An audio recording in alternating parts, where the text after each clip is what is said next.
Mary had 6 children with her own cousin, the most impure wife ever revealed in Mississippi lands.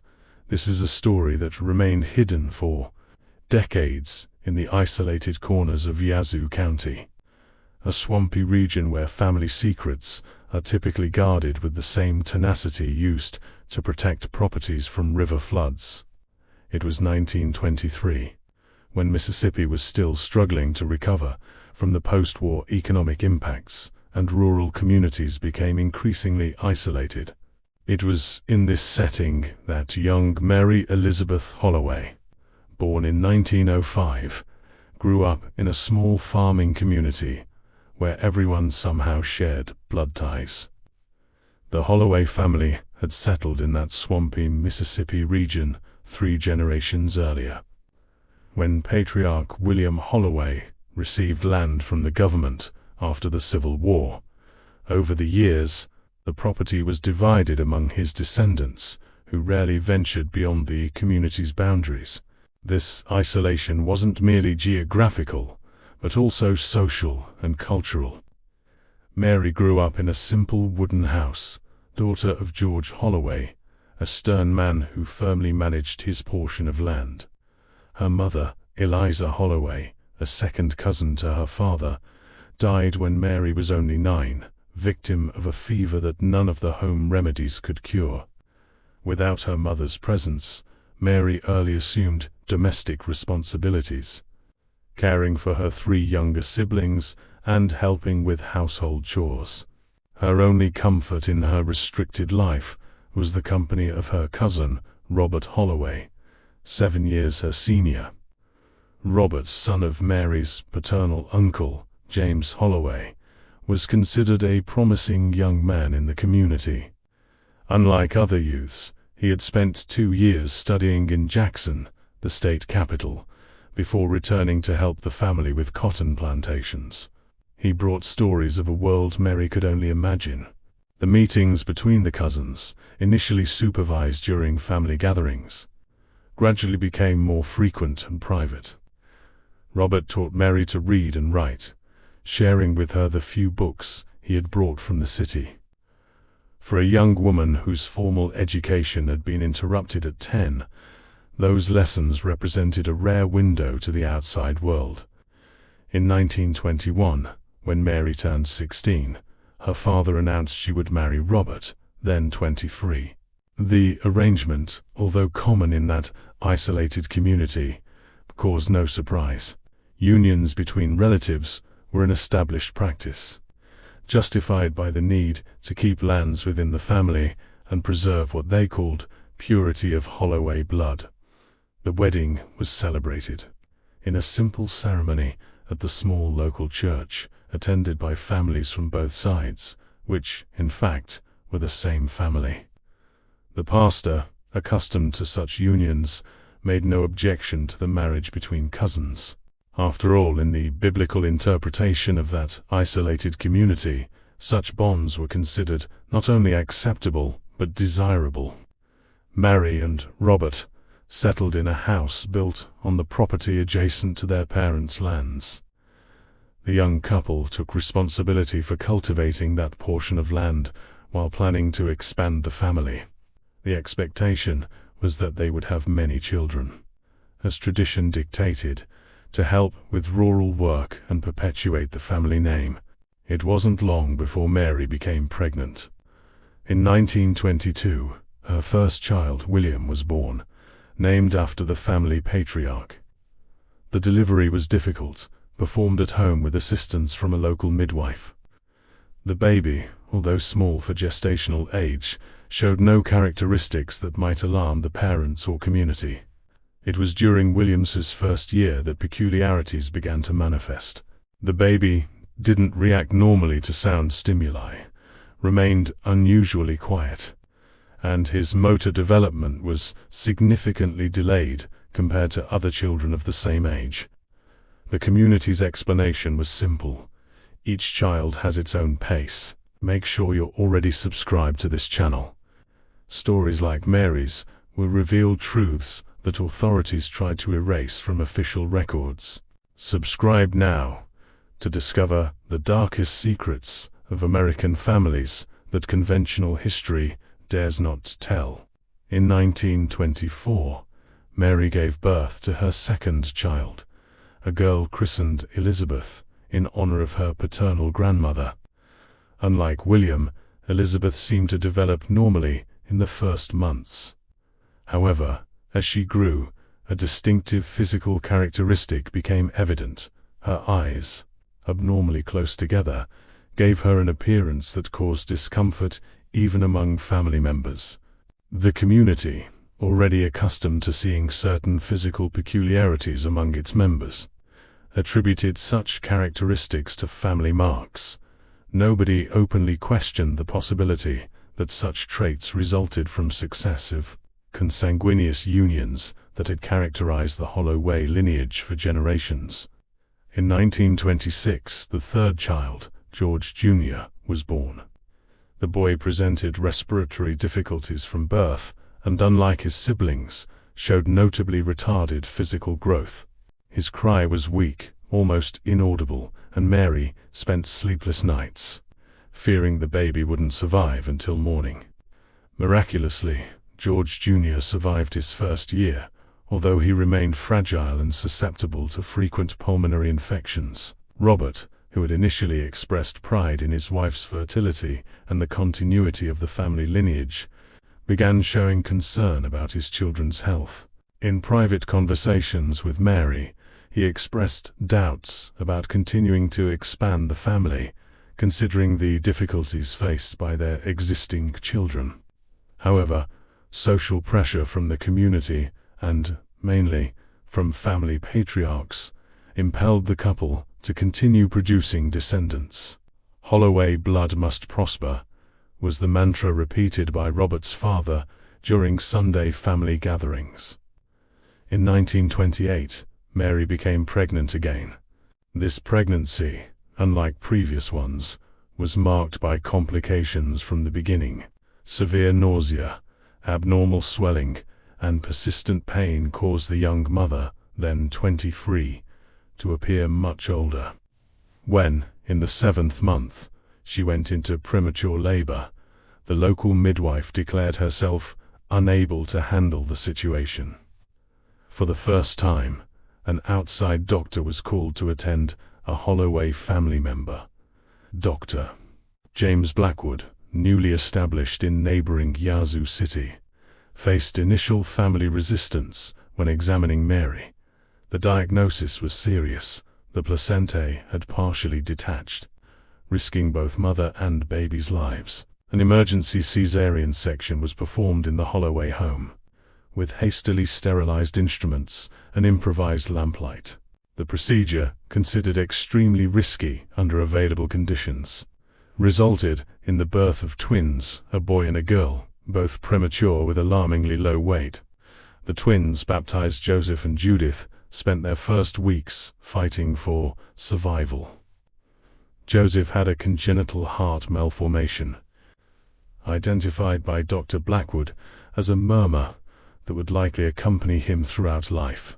Judith was born with a pronounced cleft palate that complicated her feeding and made her susceptible to frequent infections.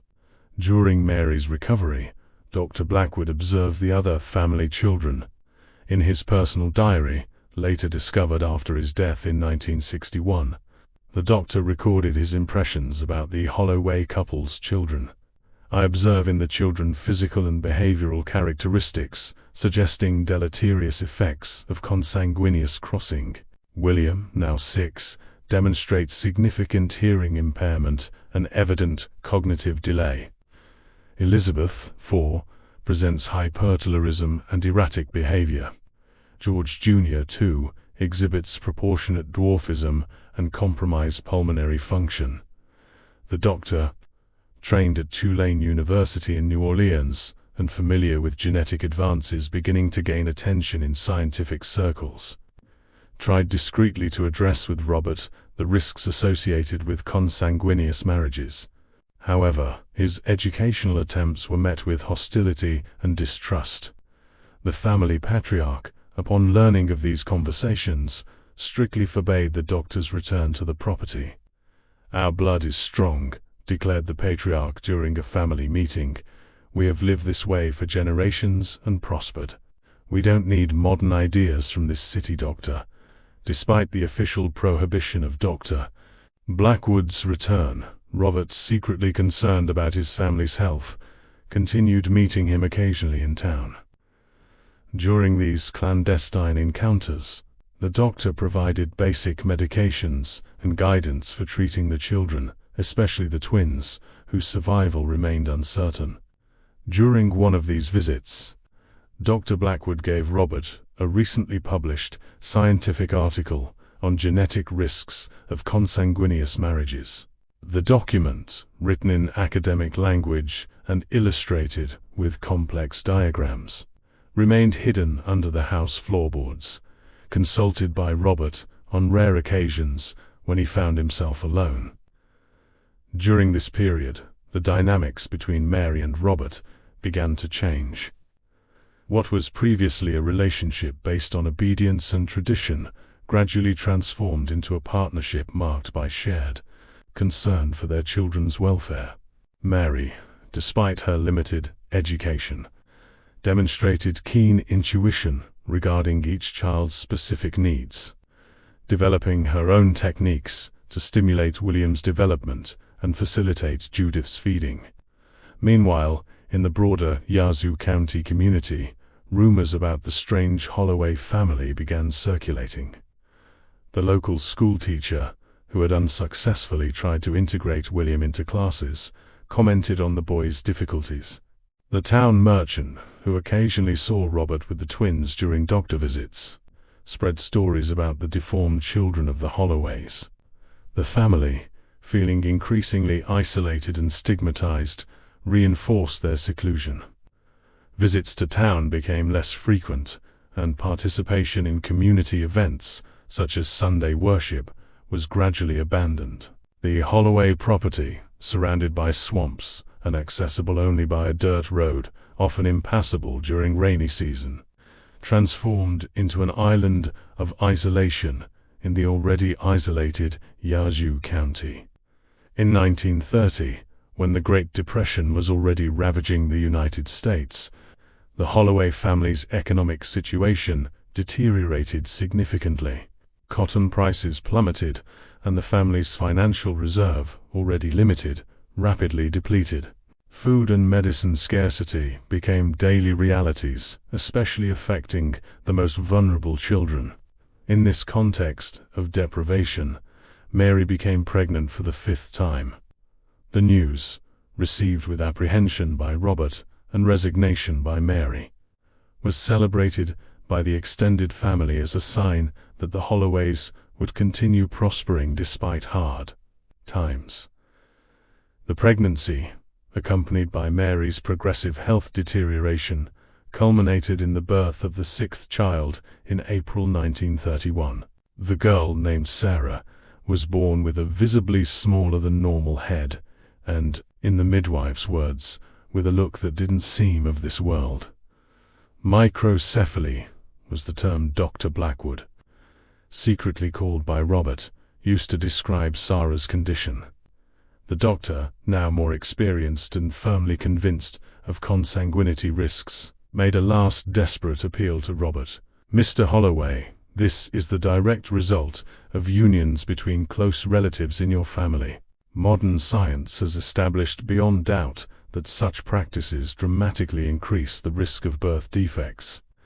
Please don't allow your wife to face another pregnancy. The next could cost her life." Robert, shaken by his newborn daughter's condition and Mary's debilitated state, promised the doctor there would be no more children. This promise, kept secret from his extended family, marked the beginning of a silent break with Holay traditions. During the months following Sarah's birth, Mary's health, already compromised by successive pregnancies and inadequate nutrition, deteriorated further. She developed severe anemia, diagnosed by Dr. Blackwood as resulting from the combination of frequent births, deficient diet, and possibly genetic factors related to consanguinity. The treatment, limited by available resources and family isolation, consisted mainly of a diet enriched with liver and dark leafy greens, cultivated in the small garden that Mary, even weakened, insisted on maintaining. Robert, contrary to the family tradition of exclusively trusting home remedies, secretly obtained iron supplements prescribed by Dr. Blackwood. While Mary struggled for recovery, the responsibility of caring for the 6 children fell increasingly on Elizabeth, then only 6 years old. The girl, despite her own limitations, demonstrated precocious maturity and remarkable dedication to her siblings. William, the firstborn, now 9, remained severely limited in his cognitive abilities, but had developed surprising skill for repetitive manual work, becoming Robert's constant helper in plantation work. It was during this particularly difficult period that an incident occurred that would profoundly mark the family. Joseph, one of the twins, then 3 years old, disappeared one afternoon while playing in the yard. The desperate search mobilized all extended family members, who scoured the property and surrounding swamps for hours. The boy's body was found at dusk, floating in a small lake not far from the house. The tragedy, attributed to lack of adequate supervision by more critical relatives, intensified the guilt already consuming Mary and Robert. Joseph's funeral, held in the small family cemetery, was marked by oppressive silence and absence of spiritual consolation.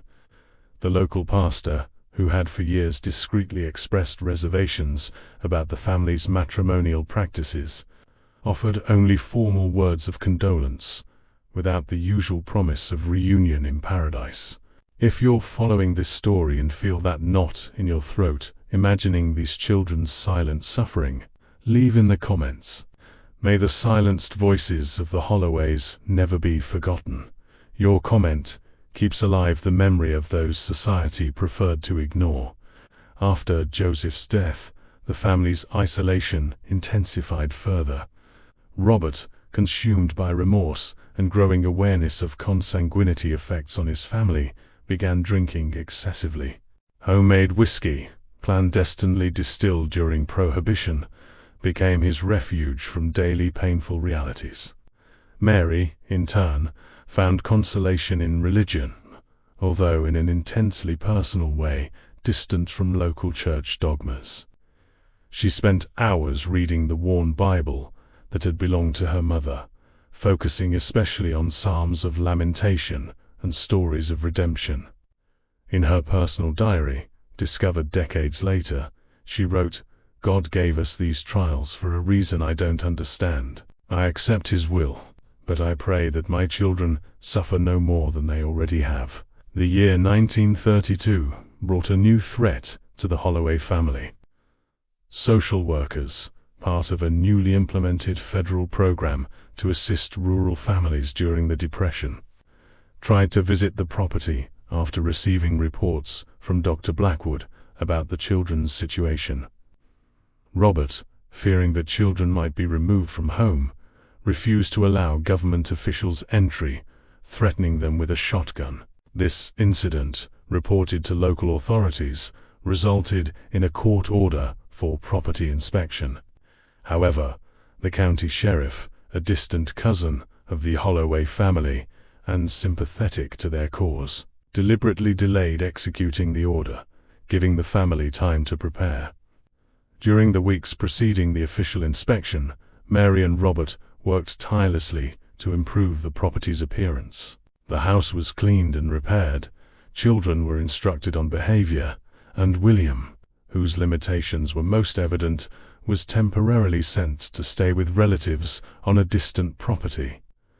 When social workers finally conducted the inspection in September 1932, they found a situation that, while far from ideal, didn't justify the immediate intervention Dr. Blackwood had requested.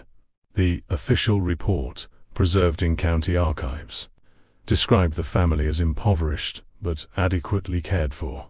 Considering prevailing economic circumstances, Dr. Blackwood, frustrated with what he considered a serious system failure, wrote in his diary, "The Hollow tragedy continues to unfold with local authorities' connivance.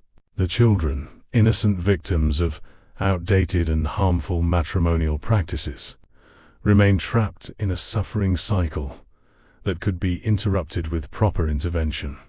Life on the Holloway property followed its isolated course during subsequent years. The children grew, each facing specific challenges. Elizabeth developed remarkable sewing ability, creating clothes from flour sacks and discarded fabrics. George Jr., despite his fragile constitution, proved a dedicated student, learning to read and write with the help of the few books available in the house. Judith, the surviving twin, underwent rudimentary surgery to partially correct her cleft palate in 1934, when an itinerant surgeon visited Yazoo City. The operation, performed with minimal anesthesia and in conditions far below acceptable medical standards, improved her feeding and speech ability, although it left visible scars. Sarah, the youngest, presented the most severe condition. Her microcephaly was associated with significant neurological impairment, manifested by frequent seizures and extremely limited development. At 3, she still neither spoke nor walked, requiring constant care that fell mainly on Mary and Elizabeth.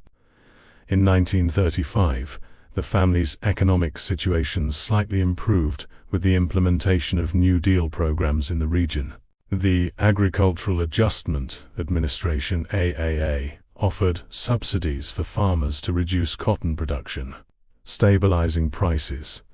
With this financial aid, Robert managed to minimally diversify production, introducing vegetable cultivation and pig breeding for local sale. This relative stability allowed Mary, for the first time in years, to consider the possibility of providing some form of formal education for her children. With the exception of William, whose cognitive limitations were too severe, and Sarah, whose neurological impairment prevented any structured learning, the other 3 children began irregularly attending the local school in 1936. The integration of the Holloway children into the local school proved extremely challenging. Elizabeth, then 12, faced constant ridicule due to her unusual appearance. George Jr., despite his intelligence, was often isolated due to his fragile constitution and disease susceptibility. Judith, with her speech compromised by the partially corrected cleft palate, became a preferred target for childish cruelty. The teacher, Miss Eleanor Davis, a young idealist, recently graduated and assigned to that remote rural school, TRIED, without much success, to protect the Holloway children from incessant bullying. In a letter to her former internship supervisor, preserved in the Jackson Normal School archive, she wrote, "The Holloway children exemplify the tragic consequences of cultural isolation and scientific ignorance that persist in our rural communities. Despite their evident challenges, they demonstrate remarkable resilience, and in Georgia's case especially, a genuine desire to learn that overcomes any physical limitation." It was during this period that a significant incident occurred in the family's history. In December 1936, during a Christmas presentation at school, Judith was cast to recite a short poem. Her performance, marked by pronunciation difficulties, but delivered with notable determination, was interrupted by laughter and malicious comments from some children and, more disturbingly, from some parents present. Robert, who rarely attended public events, had made an exception to see his daughter. Faced with Judith's humiliation, he lost control. physically confronting one of the parents who had made a particularly cruel comment. The altercation quickly escalated, resulting in the permanent expulsion of the Holay children from school and a restraining order against Robert. This incident marked a turning point for the family. Robert, already tormented by guilt and increasingly dependent on alcohol, isolated himself completely. Mary, realizing formal education wouldn't be an option for her children, took responsibility for teaching them at home, using the few available books and her own limited knowledge. In 1938, Mary's health, which had relatively stabilized in previous years, began deteriorating again. At 33, she appeared much older, with prematurely gray hair and a constitution weakened by years of exhausting work and successive pregnancies. She developed a persistent cough that, according to Dr. Blackwood, secretly consulted by Elizabeth, suggested tuberculosis. The diagnosis, kept secrets from Robert, who would probably have prohibited any contact with the doctor, was shared only with Elizabeth, now 14, and effectively the family's primary caregiver, Dr. Blackwood.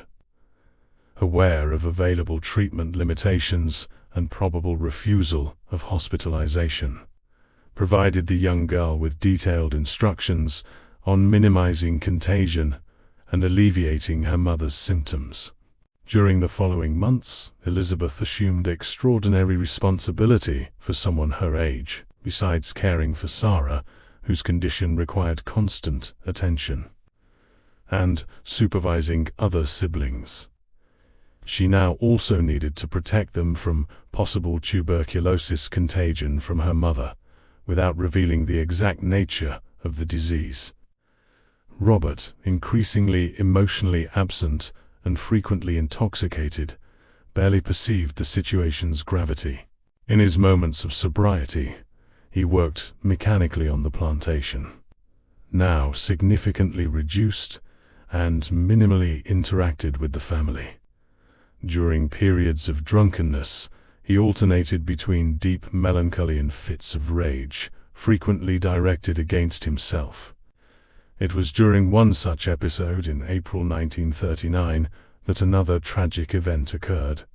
Robert, after a heated discussion with his father about property management, drank himself to unconsciousness. The next morning, he was found by William in one of the property sheds, having apparently ended his own life during the night. Robert's suicide, although suspected by the extended family, was officially recorded as accidental death due to intervention by the local sheriff, who wished to avoid stigma associated with suicide and possible refusal of religious burial. The funeral, conducted quickly and with minimal community participation, marked the lowest point in the Holay saga. Mary, already debilitated by tuberculosis and now widowed at 34, faced the new reality with a mixture of resignation and determination. In her diary she wrote, "Perhaps it's a sin, but I feel as much relief as sadness with Robert's departure. He hasn't truly been with us for a long time. Now, at least, I no longer need to witness his self-destruction." The responsibility of supporting the family fell to William, then 17. Despite his cognitive limitations, the young man had developed a practical understanding of agriculture and, with occasional guidance from his grandfather, assumed basic administration of the property. Elizabeth, at 15, effectively became the family head in all other aspects, making decisions about siblings' education, house administration, and possible medical care. George Jr., now 13, compensated for his physical fragility with sharp intelligence.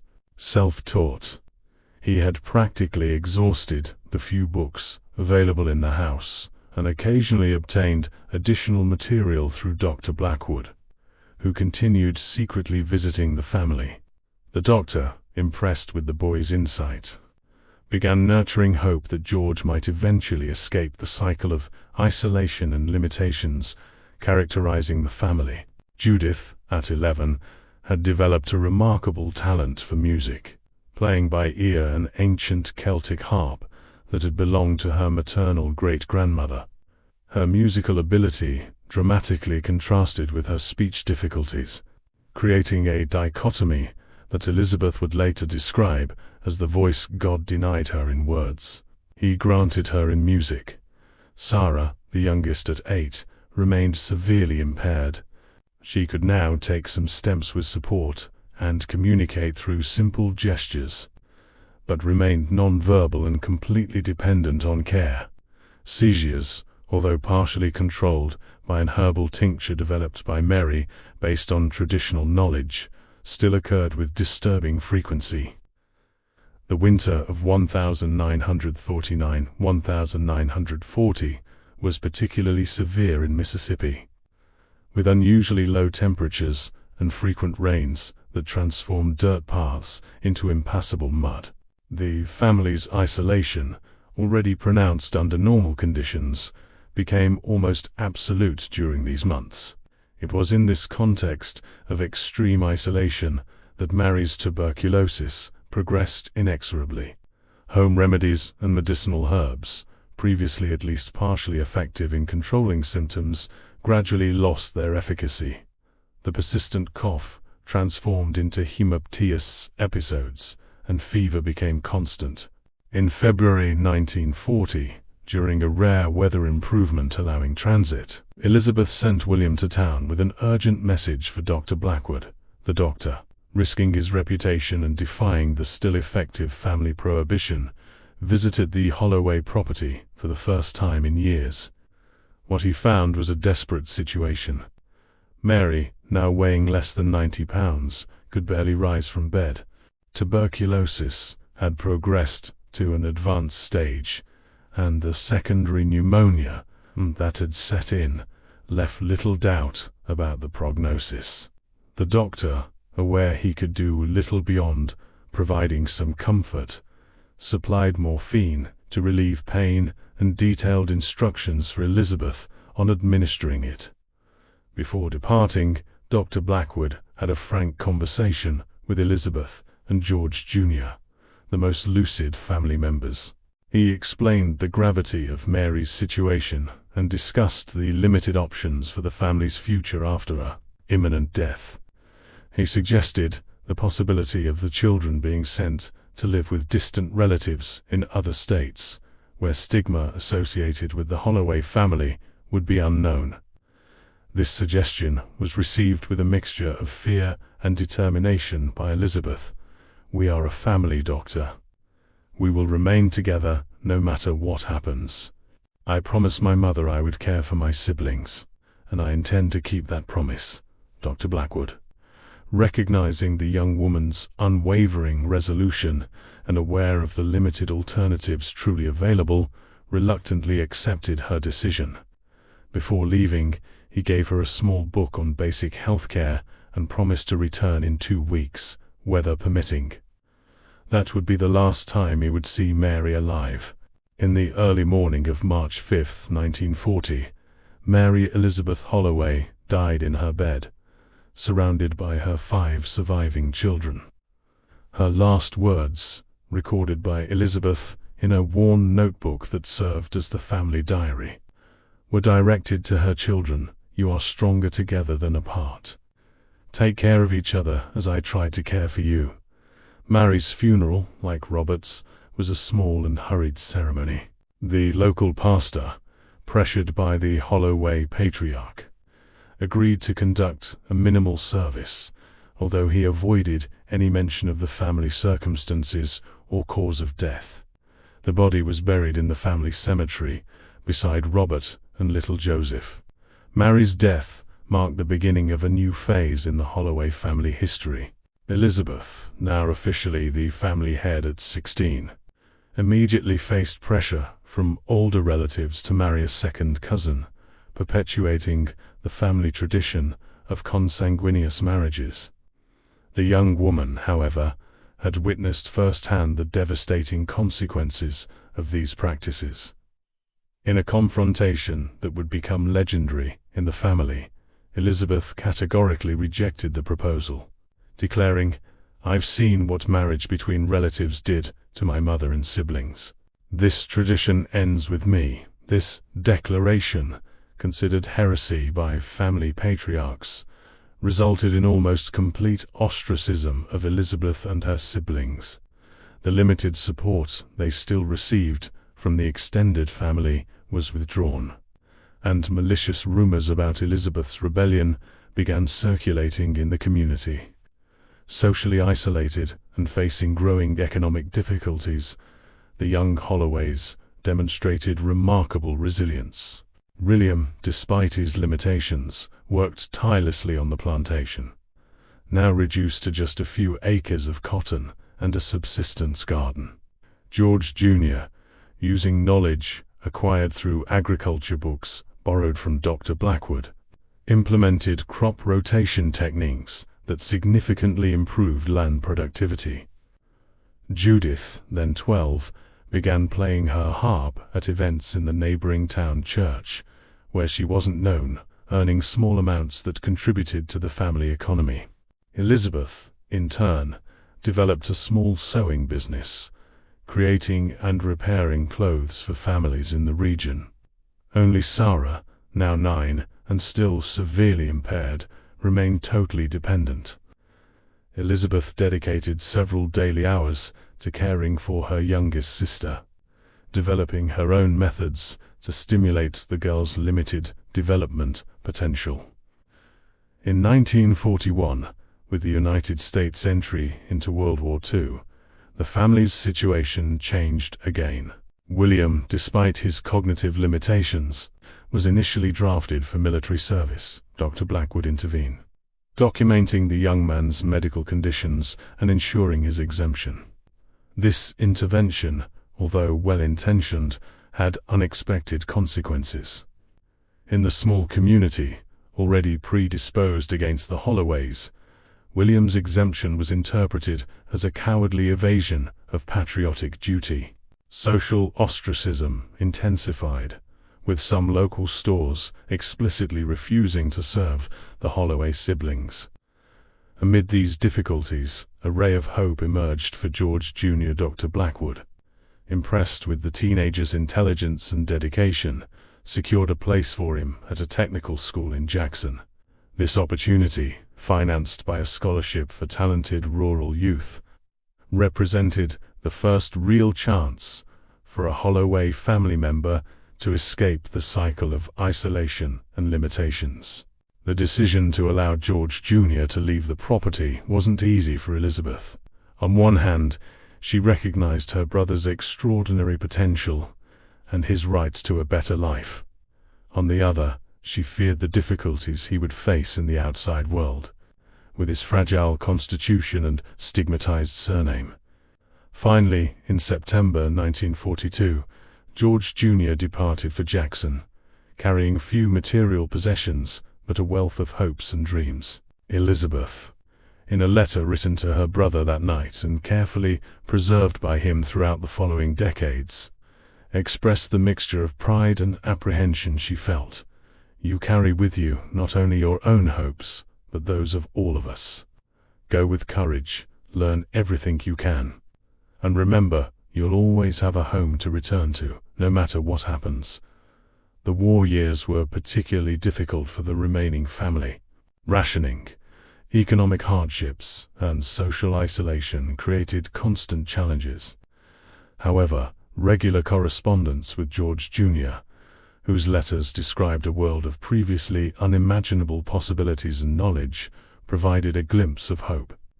In 1944, another blow struck the family when Sarah, then 13, succumbed to severe pneumonia after a particularly intense series of seizures. The youngest child's death, although emotionally devastating, was received with a complex mixture of sadness and relief, a release from suffering for the girl and from the burden of constant care for her siblings. Sarah's funeral, conducted only with the presence of siblings and Dr. Blackwood, was marked by dignified simplicity. Elizabeth, refusing to accept the standardized sermon offered by the local pastor, read herself a carefully chosen biblical passage. "Blessed are the meek, for they shall inherit the earth." The post-war period brought significant changes for the remaining Holay family members.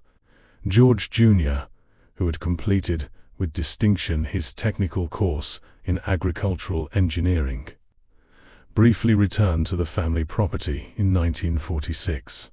His visit, marked by the emotion of reunion, also brought a proposal that would permanently alter the family's course.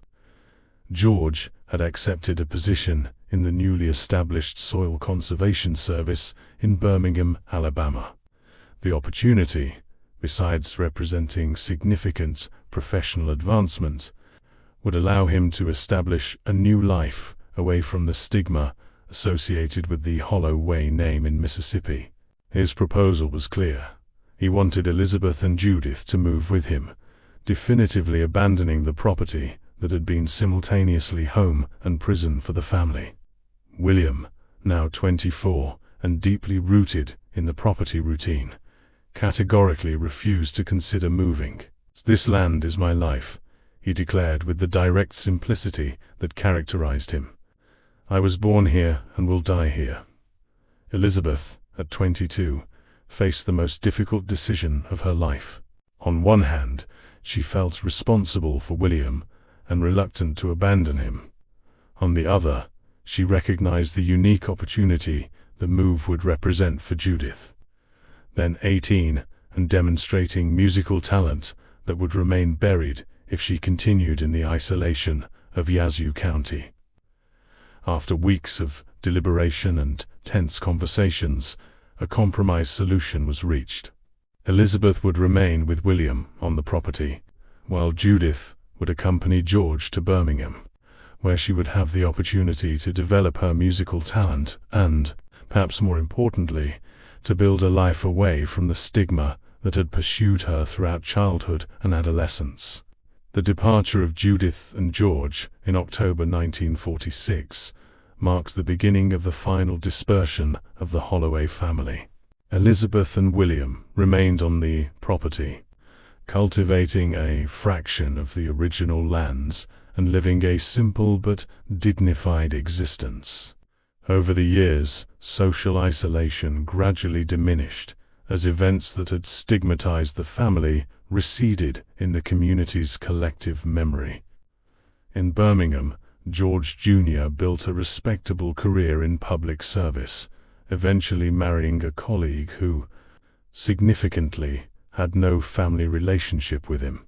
Judith, adopting her mother's maiden name Anderson to avoid stigma associated with the Holays, developed her musical career, becoming a music teacher at a preparatory school for young ladies of Birmingham's high society. Both George and Judith maintained regular contact with Elizabeth and William through letters and occasional visits.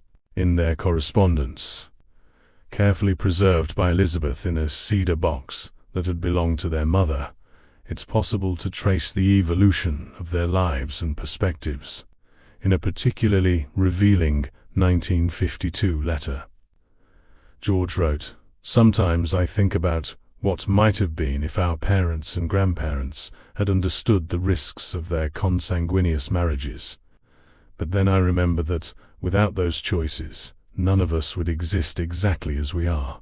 It's a paradox with which I've learned to live in peace." Judith, in her letters to Elizabeth, frequently expressed a mixture of gratitude for the opportunity of a new life and guilt for having left her siblings behind. In correspondence dated 1954, she wrote, "Each time I receive applause after a performance, I think of you, who sacrificed your own opportunities so I could have mine. Your silent courage resonates louder than any music I can create."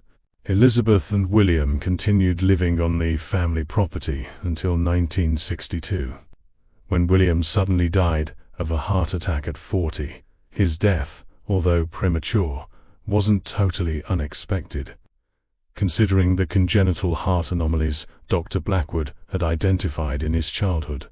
After her brother's death, Elizabeth finally accepted the invitation so many times reiterated by George and Judith to join them in Birmingham. At 38, she sold the family property that had been the setting for so many tragedies and silent triumphs, and moved to a small apartment near George's residence. In Birmingham, Elizabeth found a late but genuine peace, working as an assistant librarian at an elementary school. She developed an appreciation for literature that had been only vaguely cultivated during her years of isolation. On weekends, she attended Judith's performances at the local conservatory, proud of her younger sister's talent that had flourished despite all adversities. George Jr., in his career at the Soil Conservation Service, became a passionate advocate for rural education and healthcare access for isolated communities. Without ever fully revealing his personal history, he used his experience as motivation to implement programs aimed at breaking the cultural and informational isolation of Alabama's rural communities. In 1968, Elizabeth was diagnosed with breast cancer. The disease, detected at an advanced stage, reflected years of neglect with her own health while dedicated to caring for others. The treatment, painful and debilitating, was endured with the same silent dignity that had characterized her entire life. During her treatment period, Elizabeth began systematically documenting the Holay family history, in one notebook after another, filled with her meticulous handwriting. She recorded not only the tragic events that had marked the family, but also moments of connection, love, and resilience that had allowed their survival. This autobiographical project, initially conceived as a private record, gained an unexpected dimension when George, recognizing its potential value as a historical and educational document, suggested it be shared with medical and social researchers. In 1970, Elizabeth's manuscripts were incorporated into a pioneering study on the effects of consanguinity in isolated rural populations, conducted by the University of Alabama. The study, initially published in academic journals and subsequently adapted for a book aimed at the general public, used the Holay history, with names changed to protect survivors' privacy, as a central case study. Elizabeth didn't live to see the full impact of her testimony. She died in September 1971 at 47 after a cancer recurrence. Her funeral, held in Birmingham with the presence of George, Judith, and a small circle of friends and colleagues, dramatically contrasted with the hurried and almost clandestine burials that had marked the family in the past. George and Judith continued honoring their older sister's legacy in their own way. George, through his work in public policies aimed at rural communities. Judith, establishing a small scholarship in Elizabeth's name for young musicians from disadvantaged communities. In 1985, when Dr. James Blackwood died at 94, his personal diaries, containing detailed observations about the Holay family, were donated, according to his will, to the University of Mississippi Medical School. These documents, combined with Elizabeth's manuscripts, provided an extraordinarily complete view of consanguinity effects in a specific family over several generations. The resulting study, published in 1987 under the title Isolation and Inheritance, a longitudinal study of consanguinity effects, became a reference text in medical genetics and ethics courses. The Holay case, presented with scientific rigor but without sensationalism, served as a powerful argument for genetic education and healthcare access in isolated communities. George Jr. died in 1992 at 66. leaving a legacy of public service that had indirectly touched thousands of lives in Alabama's rural communities. Judith, the last survivor of Mary and Robert's 6 children, lived until 2005, dying at 77 after a life dedicated to music and teaching. The original Holay property in Yazoo County was eventually incorporated into a larger farm, and, over the decades, physical traces of the family's presence gradually disappeared. The small family cemetery, however, was preserved as part of an agreement in the property sale. In 2010, a simple plaque was installed in the cemetery through initiative from a group of medico students at the University of Mississippi, inspired by the Holay case study in their medical ethics course. The inscription, deliberately vague to protect family privacy, but deeply meaningful for those familiar with their history, simply says, "In memory of those whose lives and sufferings illuminated the path to understanding and compassion.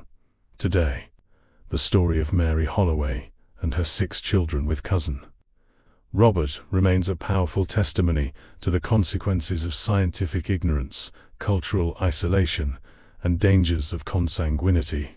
But it's also a narrative of extraordinary resilience, unwavering family love in the face of extreme adversity, and the human capacity to transcend the most limiting circumstances."